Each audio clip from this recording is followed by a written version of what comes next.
वहाँ से जो हिंदी फिल्म इंडस्ट्री है, जिसके कारण मुंबई आज मुंबई है, उसको हटाना पड़ेगा।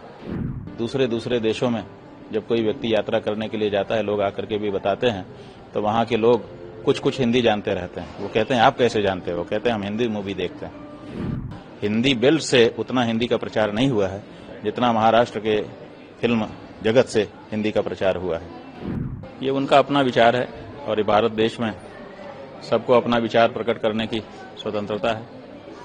उनको जो उचित लगता होगा वो कह रहे होंगे। सेकुलर शब्द जो बार-बार है कि हम सेकुलर, तो बात यह है कि ये सेकुलर शब्द जो है संविधान में मूल रूप से तो था नहीं, ये तो बाद में जोड़ दिया गया है।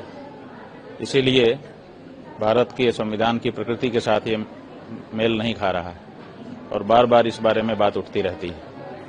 और सच बात यह है कि कहते हैं धर्मनिरपेक्ष जो शब्द है, ये शब्द बनता भी नहीं है। धर्म का मतलब होता है उचित अनुचित का विचार करना, यही धर्म है। उचित को अपना लेना और अनुचित को तिरस्कृत कर देना। तो धर्मनिरपेक्ष हो जाएगा मतलब हमको ना तो उचित से मतलब है ना तो अनुचित से मतलब है। ऐसा थोड़े हो सकता है किसी का जीवन। जीवन में तो उचित अनुचित का विचार करके उचित को अपनाना पड़ेगा और अनुचित को हटाना पड़ेगा, यही नियम है। तो इसलिए ये शब्द भी उचित नहीं है। हम समझते हैं कि उनकी मांग पर विचार किया जाना चाहिए। सबसे पहले तो उनको वहाँ से जो हिंदी फिल्म इंडस्ट्री है, जिसके कारण मुंबई आज मुंबई है, उसको हटाना पड़ेगा। क्योंकि आप स्कूलों में नहीं पढ़ाओगे, लेकिन हिंदी मूवी जो है फिल्म, वो पूरे विश्व में जाती है।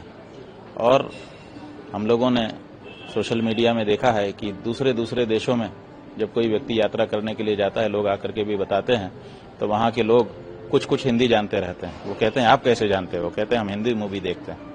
तो ये हिंदी का जो प्रचार वहाँ के बॉलीवुड फिल्म संस्थान के द्वारा हो रहा है, उसको कैसे रोकेंगे? वो तो वहीं से हो रहा है। हिंदी बेल्ट से उतना हिंदी का प्रचार नहीं हुआ है जितना महाराष्ट्र के फिल्म जगत से हिंदी का प्रचार हुआ है। उसको कैसे रोकेंगे?